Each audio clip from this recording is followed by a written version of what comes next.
Hello বন্ধুরা, আশা করি সকালে ভালো আছেন। আচ্ছা, আপনারা কি জানেন গরম জলের ভেতরে করলা কেটে দিয়ে মারাত্মক স্বাদে দুখানা রেসিপি বানানো যায়? এতটাই টেস্টি না, আপনারা জানার পর বাজারে ছুটবেন কেজি কেজি করলা কিনতে। আর এই রেসিপিটা যারা করলা একেবারেই পছন্দ করে না তারাও কিন্তু চেয়ে চেয়ে খাবে। চলুন তাহলে কথা না বাড়িয়ে রেসিপিটা শুরু করে ফেলি। আমি এখানে প্রায় 800 গ্রামের ওপর করলা আছে, ঠিকমতো বলতে পারছি না এটা ওজনটা। এই করলাগুলোকে আমি খুব ভালো করে জল দিয়ে ধুয়ে নিয়েছি। জল থেকে তুলে একটা চপার বোর্ডের উপর রাখলাম, আর করলার মাথার দিকের অংশটা আর বোটার দিকের অংশটা কেটে বাদ দিয়ে দেবো। এবার করলাগুলোকে আমি খুব পাতলা পাতলা করে কেটে নিচ্ছি। দেখুন কীভাবে কাটছি, এইভাবে পাতলা পাতলা করে আমি কেটে নেব। আর যেসব করলার ভেতরে মোটা দানার বীজ আছে সেগুলো খেতে ভালো লাগে না, সেগুলো আমি কেটে বাদ দিয়ে দিচ্ছি। অসম্ভব টেস্টি দুখানা রেসিপি তৈরি হয়ে যাবে। আগে হয়তো এরম ধরনের রেসিপি আপনারা কোনো দিনই খাননি। এই করলাগুলোকে আমি এইভাবে কেটে নিচ্ছি। সমস্ত করলাগুলো আমার কাটা হয়ে গেছে, একটা থালার উপর রাখলাম। এবার আমি গরম জল বসিয়ে দিয়েছি। জলটা যখন ফুটতে শুরু করেছে তখন আমি কেটে রাখা করলাগুলো এর ভেতরে দিয়ে দিচ্ছি। খুবই সাধারণ একটা রেসিপি, কিন্তু স্বাদ হচ্ছে মারাত্মক। একবার খেলে ভুলতেই পারবেন না। করলাগুলো দেওয়া হয়ে গেছে। এবার 1 টেবিল চামচ মতো লবণ আমি এর ভেতরে দিয়ে দিচ্ছি। দিয়ে সব কিছু খুব ভালো করে মিশিয়ে নেব। খুব বেশি সেদ্ধ হবে না, এই মিনিট খানেক এটাকে একটু ভাপিয়ে নেব। তাহলে করলার ভেতর যে তিতে ভাবটা থাকে সেটা কিন্তু অনেকটাই কমে যাবে। তিতোর জন্যই কিন্তু বাচ্চারা, অনেকের বাড়িতে বড়রাও কিন্তু করলা খেতে চায় না। আপনি এইভাবে বানিয়ে দেন, যদি দেখবেন চেয়ে চেয়ে খাবে। ফুটতে শুরু করে দিয়েছে, বেশি সেদ্ধ করা যাবে না, কিন্তু বললাম একটু ভাপিয়ে নেব। এবার এটাকে আমি গ্যাসটা অফ করে একটা ঝাঁঝরিওয়ালা পাত্রের ভেতরে এটাকে ঢেলে রাখছি। করলাটা কিন্তু একটু নরম হয়ে গেছে। আর এই করলা সেদ্ধ করা জলটা কিন্তু আমি ফেলে দেবো না, আপনারাও ফেলবেন না, এটা খেয়ে নেবেন। এটা খুবই পুষ্টিকর। এই জলটা ডায়াবেটিস রোগীর পক্ষে তো ভীষণই ভালো। এটা খেয়ে নেবেন আপনারা, ঠান্ডা করে খেয়ে নেবেন। আমি করলাগুলোকে একটু ঠান্ডা হতে দেব। আমি একখানা মাঝারি সাইজের পেঁয়াজ নিয়ে নিয়েছি। পেঁয়াজের খোসাটা কেটে পেঁয়াজটাকে আমি কেটে নিচ্ছি। একটু বড় বড় সাইজের করেই কাটছি। দেখুন কীভাবে কাটছি। বন্ধুরা, রেসিপিটা যদি ভালো লাগে লাইক শেয়ার কমেন্ট করতে কিন্তু ভুলবেন না। আপনাদের সাপোর্টের জন্য এত দূর আসতে পেরেছি, তাই আপনাদেরকে অসংখ্য ধন্যবাদ। পেঁয়াজের পলকগুলো আমি খুলে নিচ্ছি। দেখুন কীভাবে করছি, একটু বড় বড় সাইজের করে কাটা হলো। এবার এটাকে আমি সরিয়ে রাখছি। আমি দুখানা ছোটো সাইজের ক্যাপসিকাম নিয়ে নিয়েছি, আগে থেকে ধুয়ে পরিষ্কার করে নিয়েছিলাম।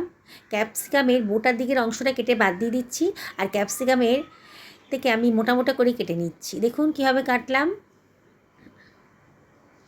কাটা হয়ে গেছে, সরিয়ে রাখলাম।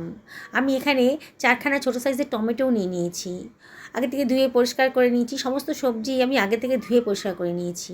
এবার টমেটোকেও আমি কেটে নিচ্ছি, একটু বড় বড় সাইজের করেই কাটছি। কাটা হয়ে গেছে, সরিয়ে রাখলাম। ভাপিয়ে রাখা করলাগুলো কিন্তু ঠান্ডা হয়ে গেছে, একটু ভিজে ভিজে আছে, ফ্যানের তলায় রেখেছিলাম মিনিট 5। এবার আমি এর ভেতরে দিয়ে দিচ্ছি 1/4 টেবিল চামচ হলুদের গুঁড়ো, জাস্ট কালারের জন্যে। 1/4 টেবিল চামচ লঙ্কার গুঁড়োও দিলাম, টেস্টি হবে। আর 1/2 টেবিল চামচ লবণও দিয়ে দিলাম। আমি কিন্তু করলাটা সেদ্ধ করার সময় লবণ দিয়েছিলাম। 1 টেবিল চামচ কর্নফ্লাওয়ার দিলাম। এবার হালকা হাতে মশলাগুলোকে করলার সাথে মাখিয়ে নিচ্ছি। অসম্ভব টেস্টি একটা রেসিপি তৈরি হয়ে যাবে। দেখবেন বাচ্চারাও একেবারে চেয়ে চেয়ে খাচ্ছে, এতটাই টেস্টি। আর বানানোটা কোনো ঝামেলাই নেই, খুব হালকা হাতে এগুলোকে মাখিয়ে নিয়েছি। করলার গাটা একটু ভেজে ভেজে আছে তো, সুন্দর করে কোটিং হয়ে গেছে মশলার। এবার এগুলিকে আমি সরিয়ে রাখছি। আমি গ্যাস ওভেনে একটা কড়াই গরম করতে দিয়ে দিয়েছি। এর ভেতর দিয়ে দিলাম 3 টেবিল চামচ সর্ষের তেল। তেলটা যখন বেশ গরম হয়ে গেছে তখন আমি কর্নফ্লাওয়ার মাখানো কিছুটা করলা এর ভেতরে দিয়ে দিচ্ছি। পুরোটা একবারে ভাজবো না, ব্যাচে ব্যাচে ভাজতে হবে। অল্প একটুখানি দিয়ে দিলাম, দিয়ে হালকা হাতে একটু নাড়াচাড়া করে দেব। দারুণ ক্রিস্পি করলা চিপস তৈরি হয়ে যাবে। আর তেতো ভাবটা কিন্তু একেবারেই থাকবে না। দেখুন উল্টে পাল্টে আমি খুব ভালো করে লাল লাল করে ভেজে নিয়েছি। ভাজা হয়ে গেছে। একটা স্ট্রেনারের সাহায্যে যেগুলোকে আমি তুলে অন্য একটা পাত্রের ভেতর রেখে দিচ্ছি। বাকি করলাগুলোকে একইভাবে ভেজে নেব।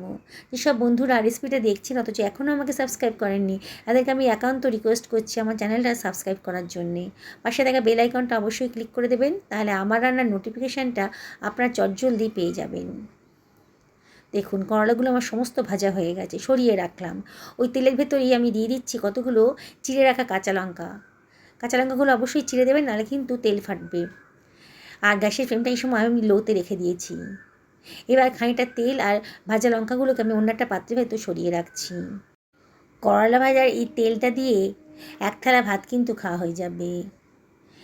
এবার যে তেলটা আছে ওই তেলের ভেতরে আমি দিয়ে দিলাম 1/4 টেবিল চামচ গোটা জিরে, আর দিয়ে দিচ্ছি 1/2 টেবিল চামচ মৌরি দানা।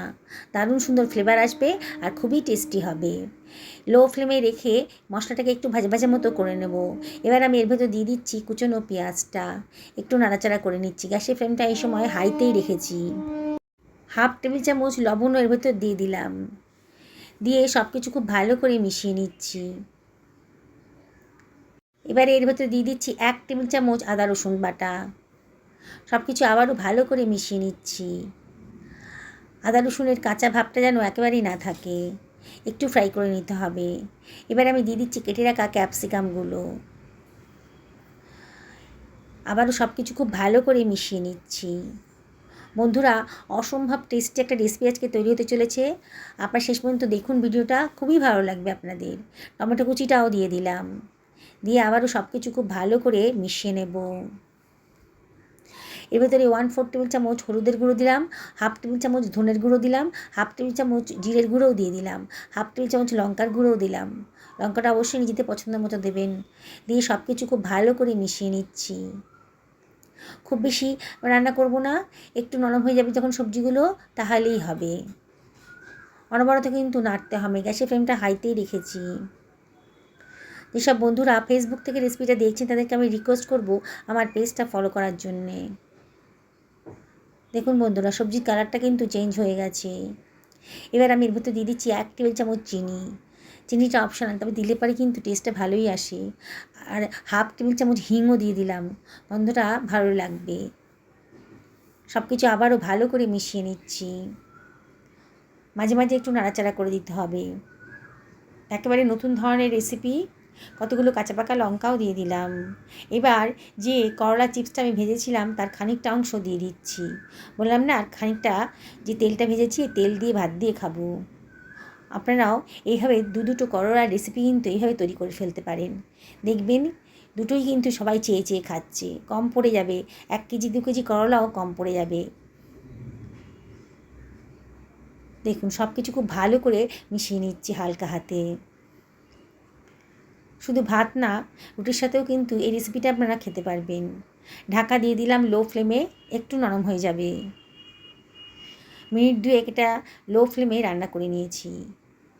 দেখুন একটু নরম হয়ে গেছে, দেখতেও কত সুন্দর লাগছে। গ্যারেন্টি দিয়ে বলছি, একবার যদি বানিয়ে খাওয়ান না, পরিবারের সকলে আঙুল না প্লেট চেটে খাবে, আর বারবার করে আপনাকে বলবে এই রেসিপিটা বানিয়ে দেওয়ার জন্যে। রেসিপিটা না, দুটো রেসিপি বানিয়ে দেওয়ার জন্য বলবেন, এতটাই টেস্টি দুটো। দেখুন কত সুন্দর দেখতে লাগছে, দেখেই কিন্তু লোভনীয়। দেখুন বন্ধুরা, কত অল্প সময়ে অল্প খরচে মারাত্মক স্বাদে দুখানা রেসিপি তৈরি হয়ে গেল। আমি আপনাদেরকে রিকোয়েস্ট করব, গরম ভাত করলার চিপস দিয়ে মেখে আর গরম তেল দিয়ে মেখে খেয়ে দেখুন। আর এই রেসিপিটা আপনারা রুটির সাথেও খেতে পারবেন, এতটাই টেস্টি। দুটোই রেসিপি কিন্তু মারাত্মক টেস্টের। আমি আপনাদেরকে আবারও রিকোয়েস্ট করছি, একদিন আমার মতন করে এইভাবে বানিয়ে ফেলুন।